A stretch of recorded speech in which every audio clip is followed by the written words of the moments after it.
Summer is in full swing, and with temperatures rising, many are cooling off at the beach. But even on the sunniest days, danger may be lurking just beneath the surface: rip currents. According to the U.S. Life Saving Association, rip currents claim about 100 lives each year.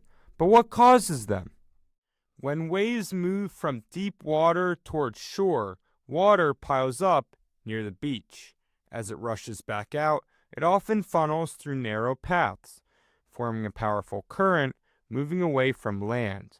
The National Oceanic and Atmospheric Administration says these rip currents can move at speeds of up to 8 feet per second, faster than an Olympic swimmer.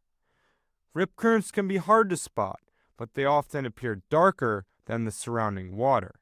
Tropical storms can make them worse, but they can occur even on calm, sunny days. Before heading to the beach, it's important to check the National Weather Service forecast. Swim near lifeguards and pay attention to beach flags, which indicate daily surf conditions. If you're caught in a rip current, stay calm. Don't try to swim against it.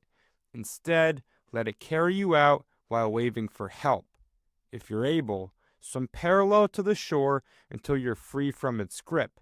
And if you see someone else in trouble, alert a lifeguard or call 911. Never attempt to rescue yourself, as you could also be pulled into the surf. Know your options, stay aware, and break the grip of the rip. For the National Weather Desk, I'm Ben Tomfohrde.